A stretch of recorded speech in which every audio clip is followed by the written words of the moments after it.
Il est 13 h, bonjour à tous. Merci de votre attention. Voici les titres à la une de l'actualité ce jeudi 14 janvier 2021. Face à plusieurs associations de consommateurs, l'autorité de régulation des télécommunications de Côte d'Ivoire, la RTCI, s'explique sur ses décisions de limiter les bonus sur les communications à 100%, mais apporte également des précisions sur l'encadrement des activités de livraison urbaine, des décisions qui seraient prises dans l'intérêt des consommateurs et pour assainir la concurrence entre les opérateurs de téléphonie mobile.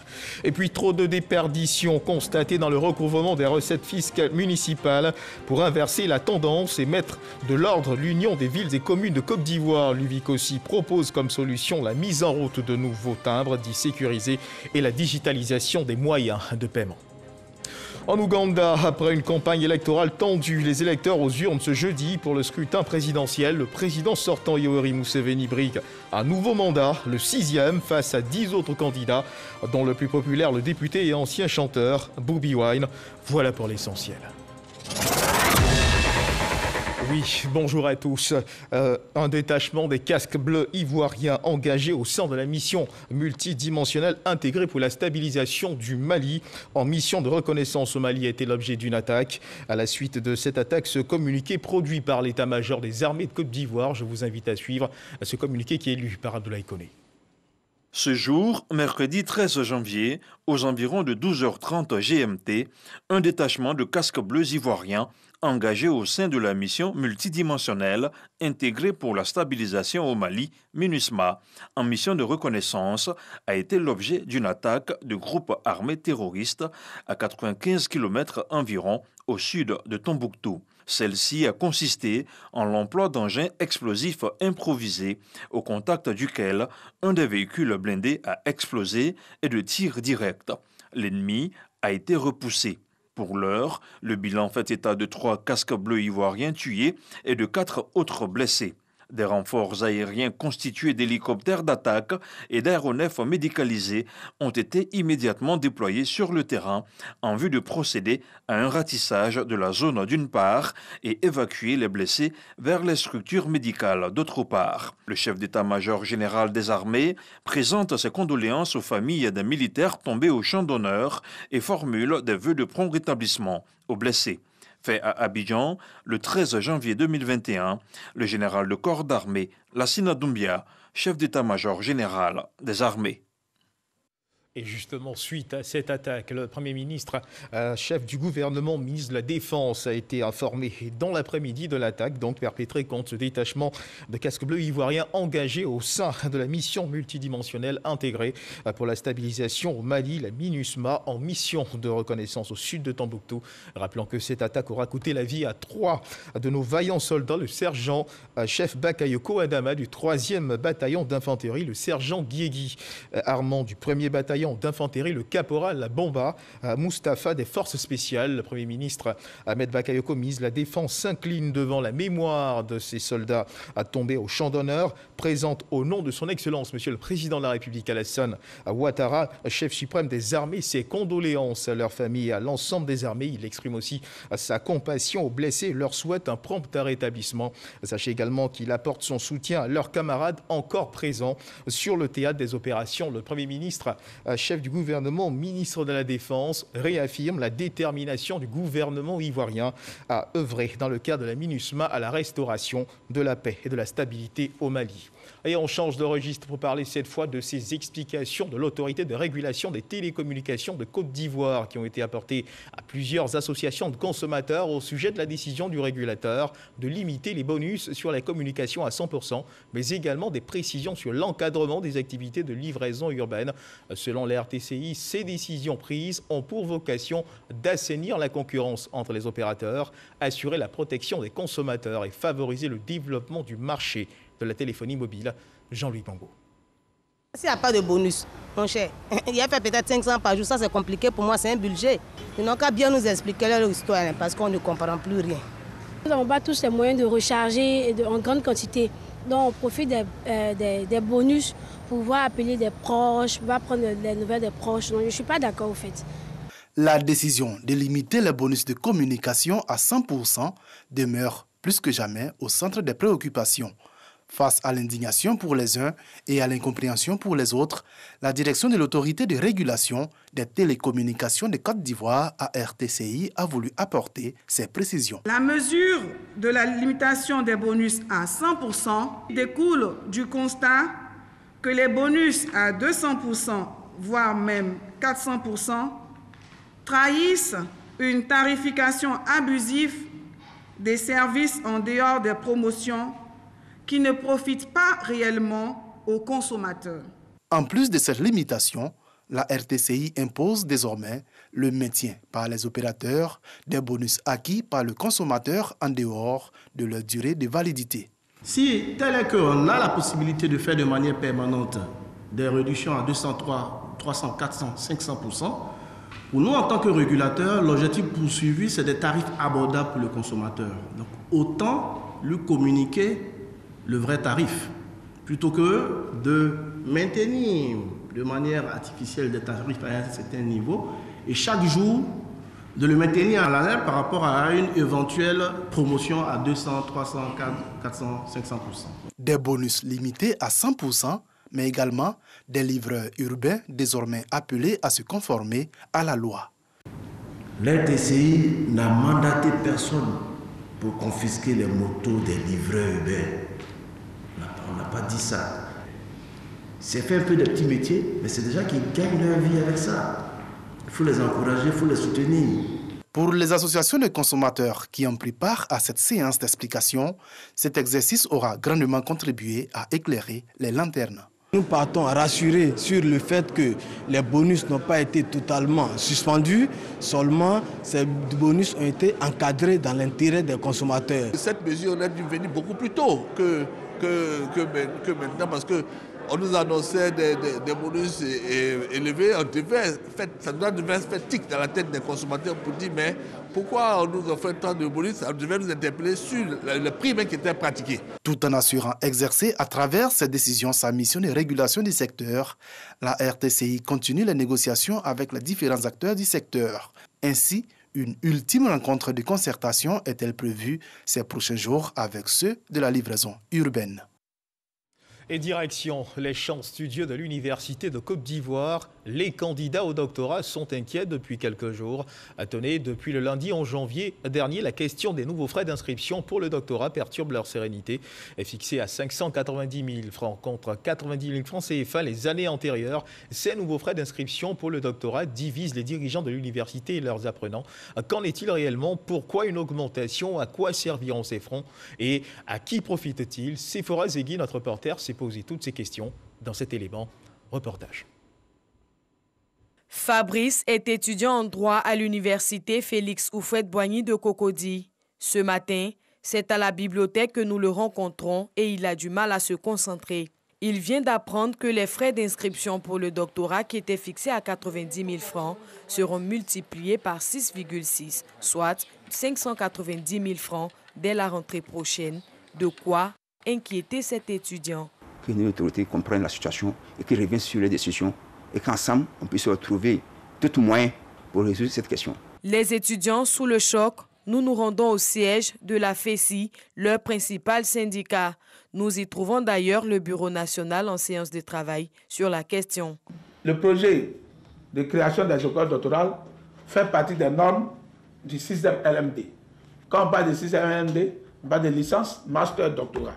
Alors la FESI félicite l'administration qui vient de faire une avancée très importante dans la recherche de la crédibilisation de nos institutions. À nos grandes surprises, on nous informe que désormais, comme c'est l'école doctorale, ça sera 590 000. Pour trouver des solutions aux préoccupations des étudiants, nous joignons par téléphone l'un des vice-présidents de l'université qui confirme leur inquiétude. Dans la foulée, nous sommes orientés vers l'instance supérieure, direction le ministère de l'Enseignement supérieur et de la Recherche scientifique. Adama Diawara, le ministre, joue la carte de l'apaisement. Il entend rencontrer les différents acteurs de son département. Il y a eu une décision du gouvernement qui fixe les frais d'inscription dans les universités publiques. Pour les licences, c'est-à-dire licence 1, licence 2, licence 3, les frais d'inscription sont de 30 000 francs CFA. Pour les masters, à savoir les masters 1 et master 2, les frais d'inscription sont de 60 000 francs CFA. Et pour le doctorat, c'est-à-dire ce qu'on appelle le D1, le D2 et le D3, ces frais d'inscription sont de 90 000 francs CFA.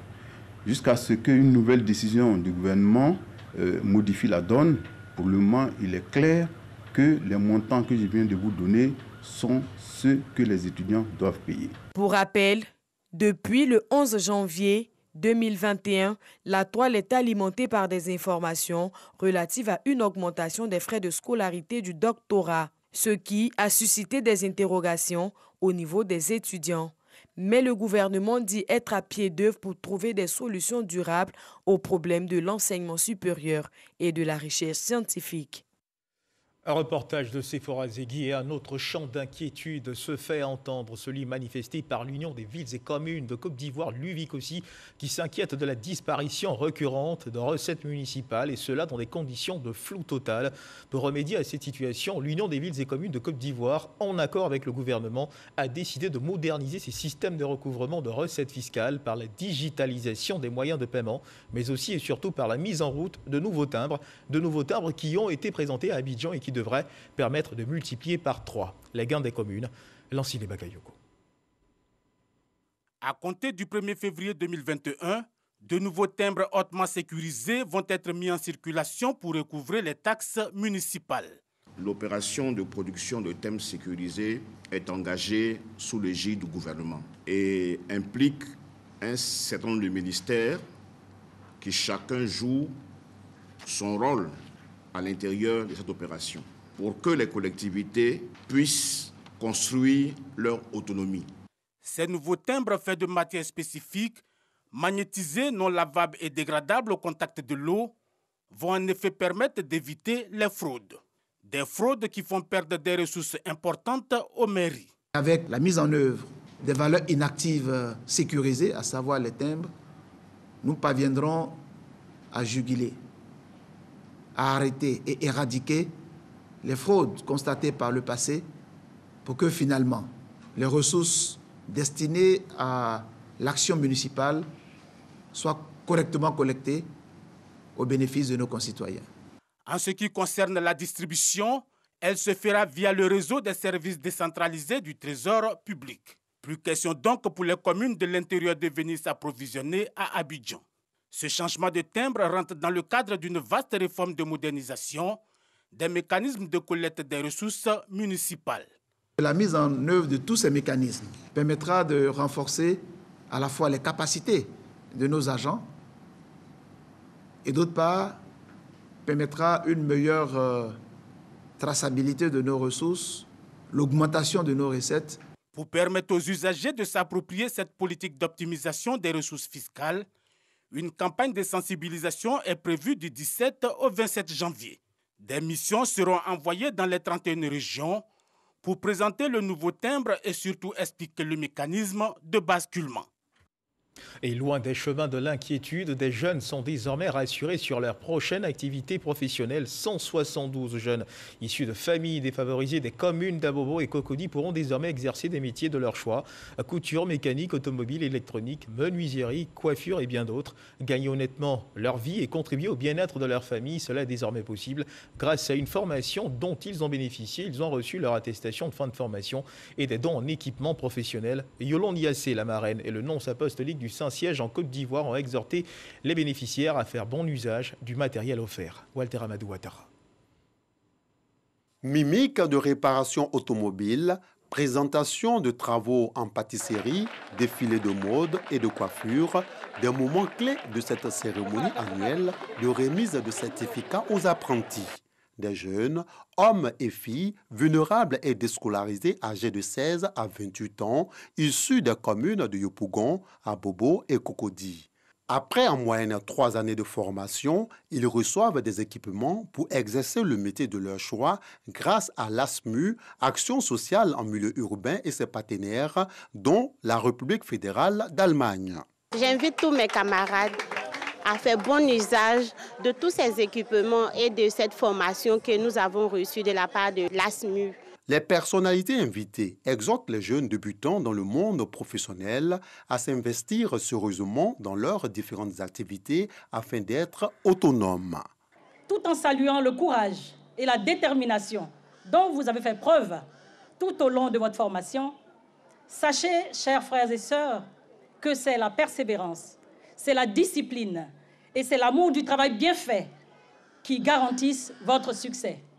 Chacun de nous, avec ses activités, chacun de vous doit se sentir responsable et s'engager à construire un pays toujours plus beau, plus juste, plus pacifique, plus évolué.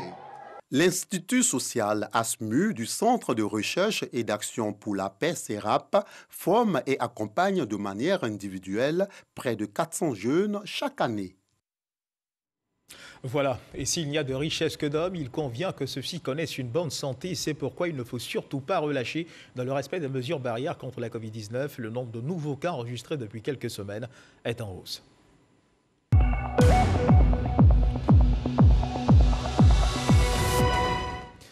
Et sur cette actualité, le ministère de la Santé et de l'Hygiène publique a enregistré à la date du mercredi 13 janvier 183 nouveaux cas de Covid-19 sur 2939 échantillons prélevés, soit 6,2% de cas positifs, 116 guéris et 0 décès. À la date du 16 janvier, la Côte d'Ivoire compte donc 24 369 cas confirmés, dont 22 856 personnes guéries, 140 décès et 1373 cas actifs. Le nombre total d'échantillons est de 286 698. Le ministère de la Santé et de l'Hygiène publique rappelle que l'épidémie n'est pas terminée. Il exhorte les populations au respect des mesures barrières, notamment le port du masque dans les espaces accueillants du public et les transports en commun pour stopper la transmission du virus. Et dans cette lutte contre la Covid-19, le Rotary Club d'Abidjan veut jouer sa partition en initiant une action organisée, la 38e réunion des Intervilles. On en sait plus avec Eric Goré. La 38e réunion des Intervilles du Rotary Club de Côte d'Ivoire, un concept qui va multiplier les actions contre la Covid-19. Des actions au profit des communautés et des populations vulnérables. Pour ce faire, des rencontres B2B ont lieu à Abidjan pour dégager la stratégie. Le thème de ces Intervilles est la pandémie Covid-19, une opportunité pour développer et soutenir la formation en santé mondiale en Côte d'Ivoire.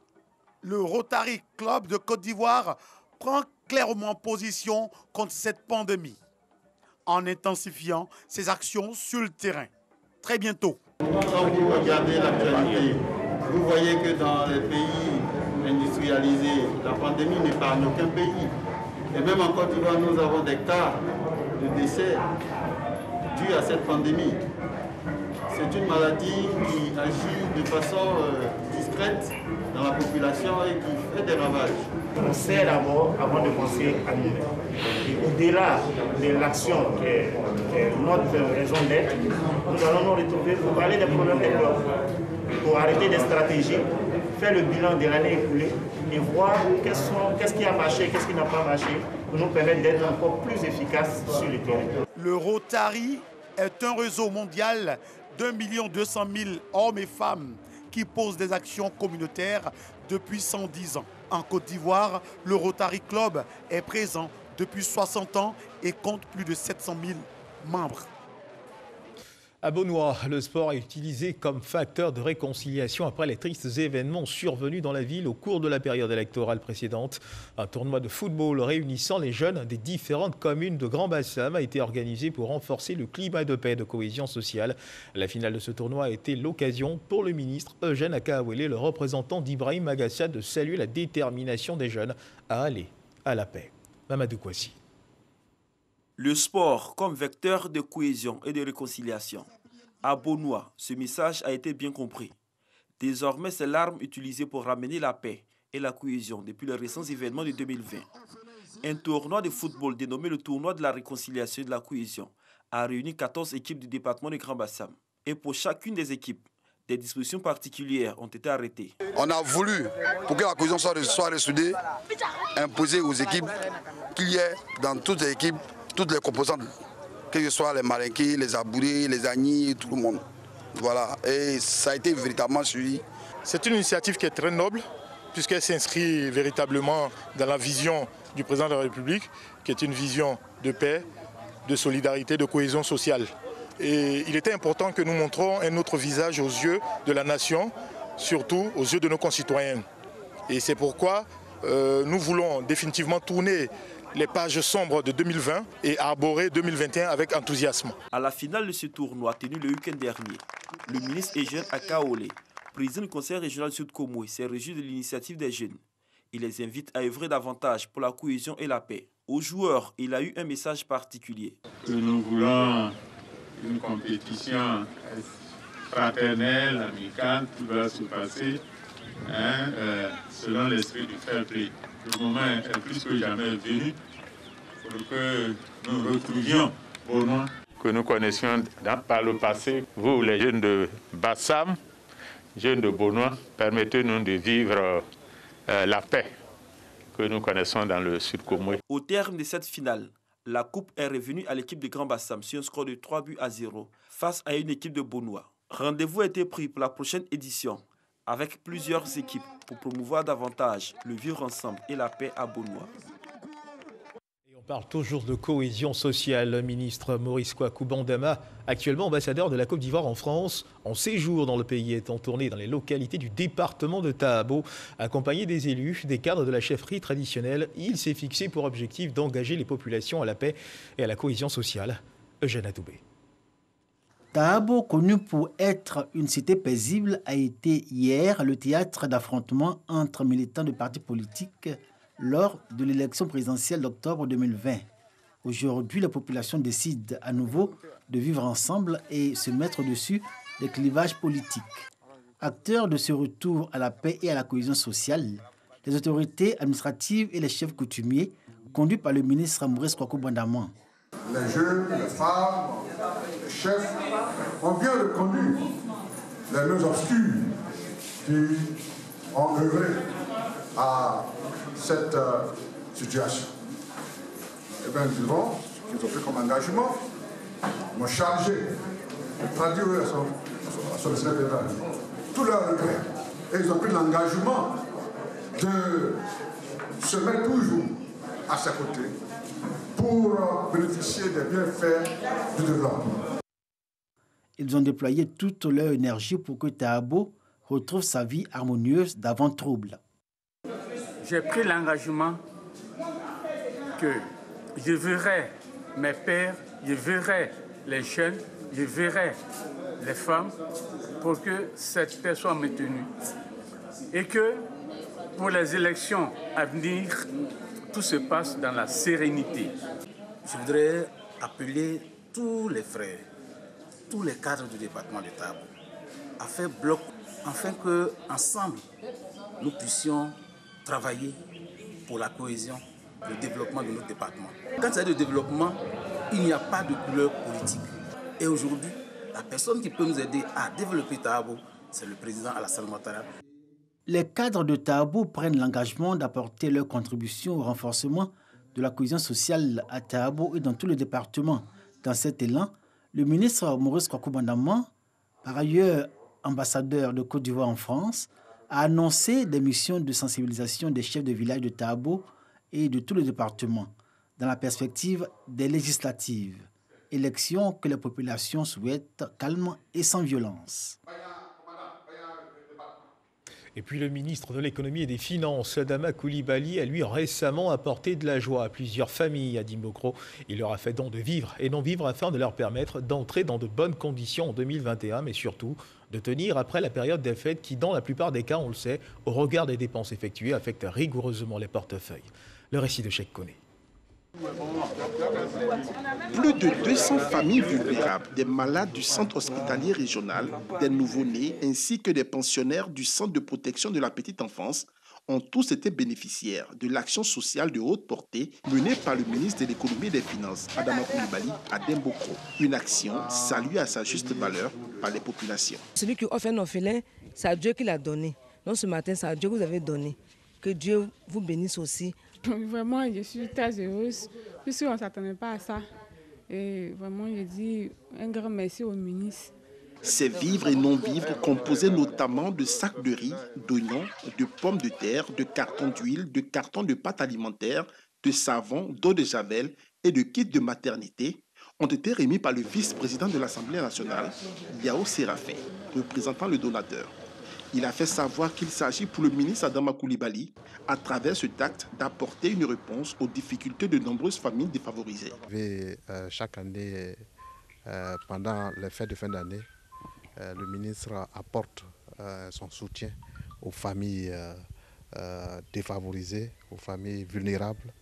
Et donc, cette année encore, il a voulu vraiment exprimer cet élan de solidarité. Et c'est pourquoi il nous a chargé de remettre ces vivres et non-vivres. Réceptionnant ces dons au nom des populations de Dembokro, le délégué régional de la Chambre nationale des rois et chef traditionnel de Côte d'Ivoire, Nana Nguessan Béhenguin, a remercié le ministre Adama Coulibaly, cadre et fils de la région d'Unzi. Il n'a pas manqué d'exprimer sa joie suite à cet élan de cœur du donateur qui, selon ses dires, est apprécié par toute la population de la région d'Unzi. Dans l'Indénié du Hablin, la 3e session ordinaire du conseil régional de cette région s'est tenue le week-end dernier à Bingourou. Au cours de cette session, le ministre Pascal Abinan-Kouakou, président du conseil régional de l'Indénié du Hablin, a indiqué que pour l'exercice 2021 du conseil, un accent particulier sera accordé à l'éducation, la santé et l'électrification des villages en attente. Le reportage est signé Herman Yamia. Les investissements de l'exercice 2021 du conseil régional de l'Indénié du Hablin porteront essentiellement sur 3 axes majeurs, à savoir la construction d'infrastructures éducatives, de santé et l'électrification des villages en attente. Cette information a été donnée au cours de la 3e session ordinaire du Conseil par le ministre Pascal Kouakou Abinan, président du Conseil régional de l'Indénié du Hablin. On avait construit 5 collèges en une seule année. Aujourd'hui, nous sommes en train de construire. On va construire près de 8 collèges. Donc voilà les points les plus importants qui intéressent le peuple. Dans pratiquement tous les villages, il y a des projets d'électrification qui vont continuer. Il reste encore une dizaine de villages à électrifier. Donc voilà les grands projets qui sont inscrits dans ce budget 2020. Pascal Kouakou Abinan souligne que 2 collèges de proximité sont en construction à Amouria-Kro, dans la localité d'Aïmbile-Krou, et à Fali-Kro, dans le département d'Abengourou. Selon lui, les travaux avancent à un rythme encourageant. La 3e session ordinaire 2020 du Conseil régional de l'Indénié du Hablin a vu l'adoption d'un budget primitif de l'exercice 2021 d'un montant de 3 607 363 000 francs CFA.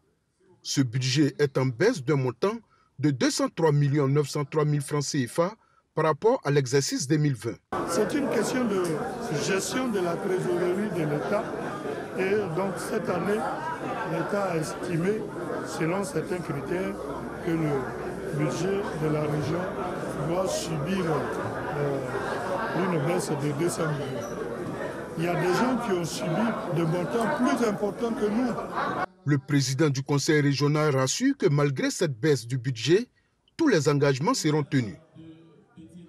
Dans l'actualité internationale, en Ouganda, les bureaux de vote ont ouvert ce jeudi 14 janvier 2021 au matin pour des élections générales. Après une campagne électorale tendue pour le scrutin présidentiel, le président sortant Yoweri Museveni brigue donc un nouveau mandat, le 6e, face à 10 autres candidats, dont le plus populaire, le député et ancien chanteur Bobi Wine. Et puis en Tunisie, voilà 10 ans, jour pour jour, que le président tunisien Ben Ali fuyait son pays sous les cris de joie et d'espoir de la population tunisienne. Mais la pandémie de Covid-19 est passée par là et l'heure n'est plus aux célébrations de cette révolution sans précédent dans le monde arabe. Depuis hier mercredi minuit, un confinement général a été décrété sur tout le territoire ainsi qu'un couvre-feu qui s'étale de 16h à 6h du matin et ce pour une durée de 4 jours. La Tunisie fait le bilan de 10 ans après sa révolution. La grande majorité des Tunisiens ont vu leur situation économique se dégrader. Face à cela, il y a un État qui a bien du mal à affronter cette crise, un État qui peine à réformer l'économie et qui est sous une pression budgétaire jamais vue jusqu'ici. Toujours dans le tour de l'actualité internationale, aux États-Unis, procédure de destitution engagée contre Donald Trump, mis en accusation par le Congrès pour la deuxième fois. Une majorité d'élus de la Chambre des représentants a voté hier mercredi 13 janvier 2021 la mise en accusation formelle de Donald Trump pour avoir incité aux violences du Capitole, ouvrant la voie à un deuxième procès historique du président des États-Unis. Et c'est sur cette information que se referment les pages de cette édition. Merci de nous avoir suivis. Dieu garde la Côte d'Ivoire.